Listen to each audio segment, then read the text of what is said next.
السلام عليكم، أنا أحمد سمير، أهلا بكم في فيديو جديد.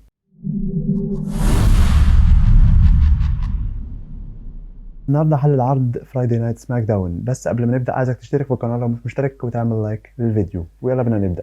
افتتح العرض بجيمي أوسو وهو واقف مع سولو سيكوا، واقفين مستنيين ذا ترايبل شيف رومان رينز علشان يدخل رومان ومعاه بول هيمن من البوابة بتاع الأمن. فبول جيمي أوسو لسه هيتكلم ويرحب ب رومان رينز، لكن رومان يقول انا قلت قبل كده ان المشكله دي عايزه تتحل بتاع الفيتال فور واي. هل ده حصل ولا لا؟ فبول هيمن قال له يعني هنحاول نحلها. فرومان رينز قال المشكله دي ما اتحلتش، عشان كده انا موجود هنا عشان احل جميع المشاكل. ومشي هو وبول هيمن علشان سولو يقول ان انا هحل كل المشاكل دي. ونروح بعد كده للحلبة اللي نلاقي فيها واقف نيك ألدس. طبعا واقف علشان يعني هيستدعي جميع المصارعين المشاركين في مباراة الفيتال فور واي عشان يمضوا العقد بتاع المباراة في الرويال رامبل. فينده على أول اسم وهو اي جي ستايلز يدخل ويمضي العقد. بعد كده ينده على ال اي نايت برضو يدخل ويمضي العقد، وبعدهم راندي اورتن ويمضي العقد علشان ينده ليه البطل، المفروض بطل الأندسبيوتد رومان رينز، علشان ما يدخلش رومان ويدخل بداله بول هيمن. يدخل بول هيمن ويقول ان رومان رينز مش هيمضي على العقد ده لان هو عايز يلعب في رويال رامبل مباراة فردية واحد ضد واحد، لكن كل اللي انتوا بتعملوه ده مش هيمضي عليه رومان. فنيك ألدس قال له خلاص يا بول هيمن أنا موافق على اللي أنت بتقوله وتمام، مفيش مشكلة. فبول هيمن خلاص خد العمل اللي هو عايز يعمله وماشي. فنيك ألدس يقول له أنا معايا 3 توقيعات على العقد دلوقتي، وهعمل المباراة دي على اللقب بتاع رومان اللي مش هيقدر ينافس عليه. خلاص هنشيل اللقب من رومان، والثلاثة دول هينافسوا على اللقب. فيرجع تاني بول هيمن ويتكلم مع نيك ألدس ويقول له أنا عارف ومقدر موقفك، ومعجب جدا ب اللي أنت بتحاول تعمله في إدارة سماك داون، لكن لازم تعرف حاجة واحدة، إن رومان رينز هو اللي بيدير الأمور هنا، وأنت لازم تسمع كلامه. المباراة دي لازم تكون فردية واحد ضد واحد، علشان يتكلم ال اي نايت ويقول لي بول هيمن اخرس، انت عندك حق في حاجه واحده بس، ان المباراه دي لازم تكون مباراه فرديه، لاني انا اللي استحق ان انا العب ضد رومان رينز، علشان انا ثبته في كراون جول، لكن لولا ولاد عمه دخلوا وانقذوه كان زماني دلوقتي انا الفائز بالبطوله دي. فايجي ستايلز يقول له انت مش مالكش حق ولا حاجه، انا اللي ليا حق اكتر، لان هو حاول ينهي على الكارير بتاعي وعلى مسيرتي في المصارعه. وانت كمان يا دوبك عديت من على جسمي لما انا كنت مصاب، ورحت اخدت المباراه بتاعتك ضد رومان وكمان خسرت. فانت مالكش حق، انت يعني مالكش اي حق في المباراه دي، انت يعتبر محظوظ ان انت موجود معانا في المباراه. فال نايت قال له انا هعمل كل اللي انا اقدر عليه علشان اخد البطولة دي، حتى لو اضطريت ان انا امشي من فوق جسمك تاني واعدي من عليك. فبدأوا يضربوا في بعض الاي نايت وايجي ستايلز علشان يبدأوا يضربوا بعض، الاوفيشالز يجوا ويحاولوا يفصلوا بينهم الحكام علشان يخرجوا هما الاثنين بره الارينا. وانتهى دورهم في السيجمنت ده كده، علشان نروح ل رومان، نروح لراندي اورتن واقف في الحلبة ويمسك بول هيمن من الجرافطة بتاعته ويقول له انا عندي مباراة الليلة دي ضد سولو سيكوا في المين ايفنت. وبعد ما خلص على سولو هعرف الناس من جديد ايه هما اخطر 3 حروف وفي الدبليو في تاريخ الرياضة الترفيهية، وهما ار كي او. وساب بول هيمن. فده كان السيجمنت الافتتاحي، بصراحة عجبني، يعني عجبني النقاش بين جميع المشاركين. ف... وعجبني برضو تحكم نيك ألدس في أمور سماك داون. ونروح بعد كده خلف الكواليس لنيك ألدس داخل معاه العقد بتاع المباراة. رايح لمكتب رومان رينز علشان يقابله في الطريق يقابله في طريق ايجي ستايلز، ويقول له انا عايز مباراة ضد ال اي نايت الليلة دي. فنيك ألدس قال له تمام هعملها لك. ونروح بعد كده لمباراة بين ال دبليو او ضد ليجادو ديل فانتازما. طبعا بعد إعادة صياغة ليجادو ديل فانتازما بقت سانتوس اسكوبار معاه أنجل وهامبرتو، ولعبوا مباراة كانت مباراة كويسة. لكن شفنا في النهاية تثبيت سريع من سانتوس اسكوبار على كارليتو، ويفوز ليجادو ديل فانتازما بالمباراة. ونروح بعد كده للقاء خلف الكواليس مع بريتي ديدلي اللي هيكون في مباراة ليهم ضد بوتش وتايلور بيت. فكايلا براكستن تسألهم ايه اللي هتعملوه في مباراة الليلة؟ هل هتكون خسارة برضو زي ما انتوا خسرتوا قدامهم في عرض سماك داون ثورة راس السنة؟ فقالوا لها لا، احنا جاهزين ومستعدين جدا للمباراة دي، مش هتكون زي المباراة اللي فاتت، واحنا بس مش مجرد بريتي ديدلي، احنا سمارت كمان. فهم اذكياء يعني. دخلوا للحلبة وشفنا دخول تايلر بيت، وبعد كده حصل المفاجأة إن ما دخلش بوتش، دخل بيت دان. ودي بصراحة حركة يعني أسعدتني. دي وش 100% من تريبل اتش أكيد، لأن هو أصلا اللي كان عامل بيت دان. فبصراحة عاجبني إن بيت دان رجع باسمه تاني، بيت دان، والكاركتر بتاعته تاني، الشخصية بتاعته. فأحسن بكتير من بوتش. أنا ما كانش عاجبني أصلا اسم بوتش دي والسيناريو بتاع بوتش كله يعني. المهم إن لعبوا مباراة كانت مباراة كويسة، وأبدع فيها بيت دان في المباراة دي. وفاز في النهاية بيت دان وتايلر بيت. عشان نروح خلف الكواليس لبريتي ديدلي، فمذيعة كايلا براكستن تسألهم تاني انتوا مش قلتوا ان انتوا مستعدين للمباراة دي؟ قالوا لها احنا مستعدين لتايلر بيت وبوتش، لكن مين الشخص الجديد اللي احنا شفناه ده احنا ما نعرفوش.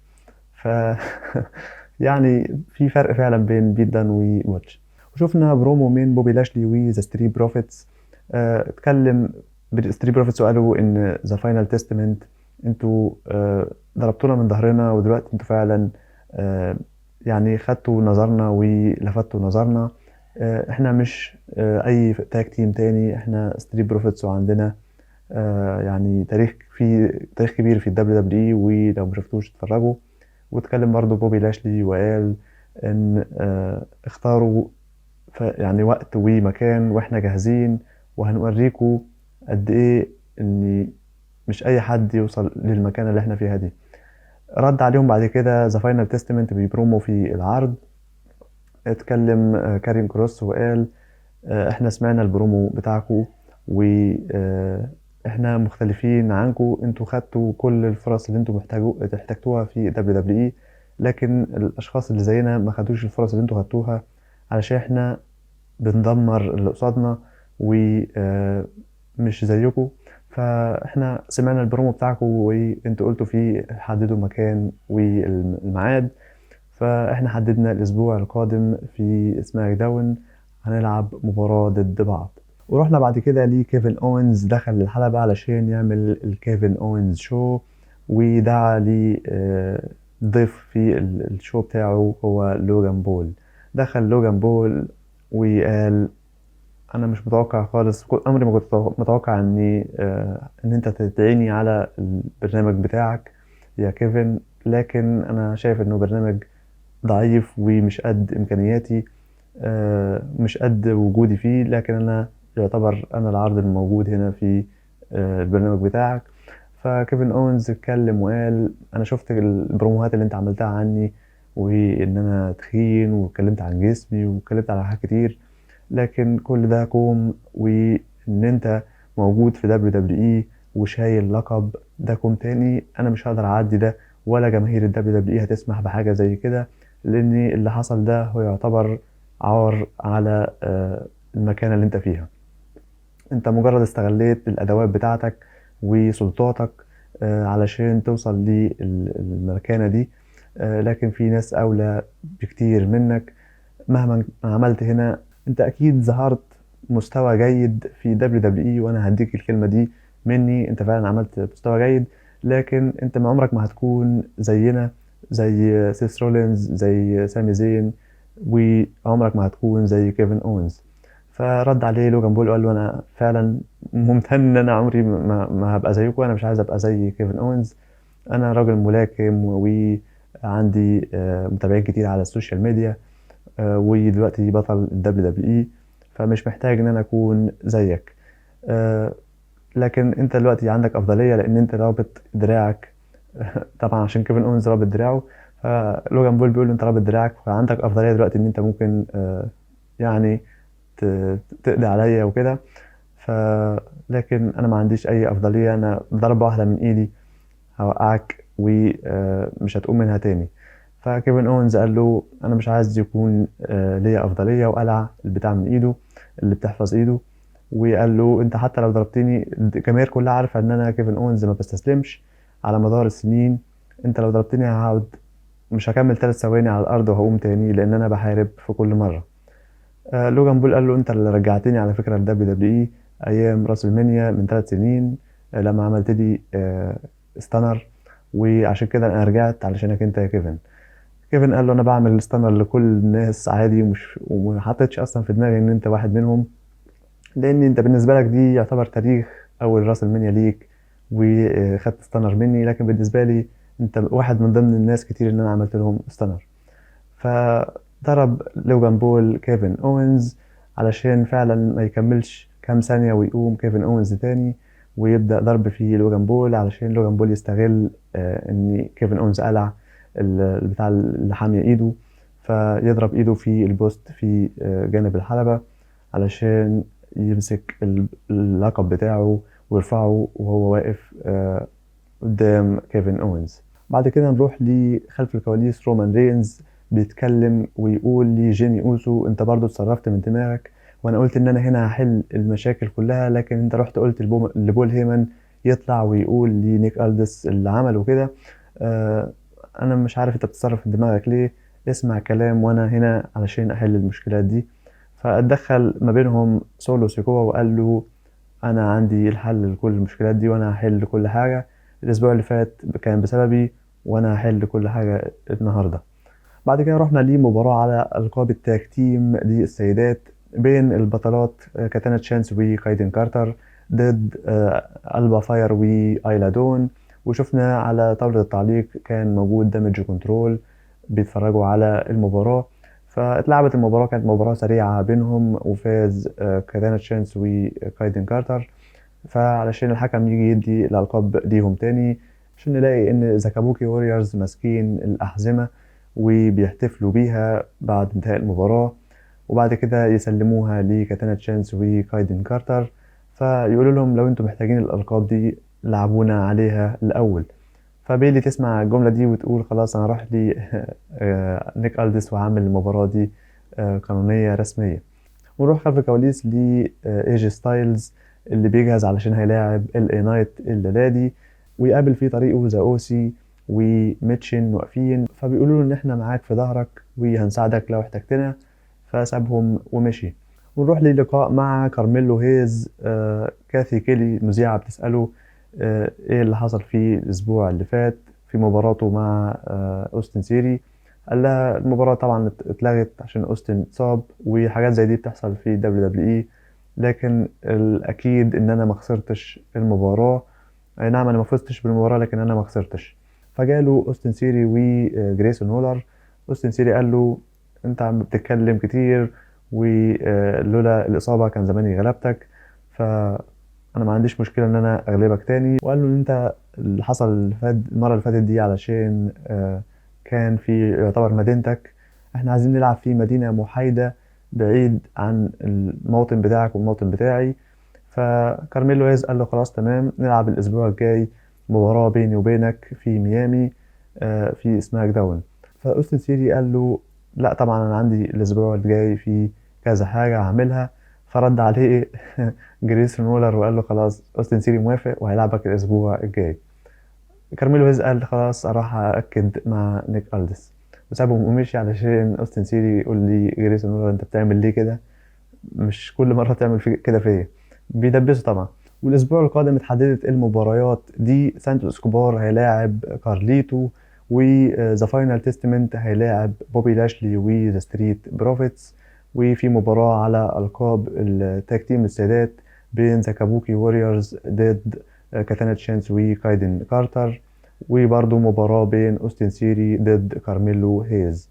بعد كده نروح لمباراة بين ال اي نايت ضد اي جي ستايلز. لعبوا مباراة كانت كويسة، لكن شفنا في وسط المباراة دخول جيمي اوسو يتهم في ال اي نايت علشان يرجع تاني ويلاقي ان سولو سيكوا مستنيه من خلف الجماهير، ويضرب سولو سيكوا ال اي نايت ويعمل له سامون سبايك، ويخش سولو سيكوا يضرب في اي جي ستايلز. طبعا المباراة اتلغت ما بينهم بسبب تدخل سولو سيكوا. فالمهم ان يعمل سامون سبايك برضو على اي جي ستايلز، ويمسك المايك ويقول ان اتنين بقوا خلاص قضيت عليهم، ناقص واحد اللي هو راندي اورتن. وينده على راندي اورتن يقول له تعالى دلوقتي علشان مباراتنا. فيدخل فعلا راندي اورتن ويلعبوا المباراة بين راندي وسولو سيكوا. وشفنا برضو أثناء المباراة دخول من جيمي أوسو، بس قبل ما جيمي يوصل للحلبة يخش ال اي نايت ويضربه. فيزقوا يزقوا جيمي أوسو ويحاول يهرب. يجي له برضو اي جي ستايلز ويضرب جيمي أوسو علشان نشوف ار كي او من راندي اورتن على سولو سيكوا ويثبت ويفوز بالمباراة. ويطلع ال اي نايت واي جي ستايلز يقفوا مع راندي اورتن مستنيين طبعا، لان نيك الدس واقف في جانب الحلبة مستني ان رومان يجي يمضي العقد. فال اي نايت يضرب اي جي ستايلز ويقول له ان انا الحق فعلا من المباراة دي. فراندي اورتن يقوم عامل ار كي او على ال اي نايت وبعد كده على اي جي ستايلز، ويلف يلاقي رومان رينز جاي ويعمل سوبرمان بانش على راندي اورتن وياخد العقد من نيك ألدس ويمضيه. وبعد كده هيحاول يعمل سبير على راندي اورتن، لكن راندي يقلب السبير لار كي او وينتهي العرض على كده. عجبني العرض، عرض كان كويس، لكن ما عجبنيش حتة ان رومان في الاخر مضى برضه العقد بدون اي اسباب يعني خاصة بيه. يعني حسيت ان هي ممكن الحتة دي تكون قللت من هيبة رومان، لان انت في اول العرض بتقول ان انا هحل المشكلة دي وهي خليها مباراة واحد ضد واحد، لكن في اخر العرض برضو دخلت ومضيت العقد. فكانت ممكن الحتة الاخيرة دي تتكتب بشكل احسن، لكن بشكل عام العرض كان كويس وعجبني. فتقييم العرض سماك داون هو 8 من 10. استنوا يا جماعة فيديو توقعات ريال رامبل يوم الخميس الجاي الساعة 7 بالليل بتوقيت مصر، فإن شاء الله هيكون فيديو جامد. وبس ده كان كل اللي عندي لفيديو النهاردة. اشترك في القناة لو مش مشترك واعمل لايك للفيديو. كان معاكم أحمد سمير، أشوفكم إن شاء الله في فيديو جديد. سلام.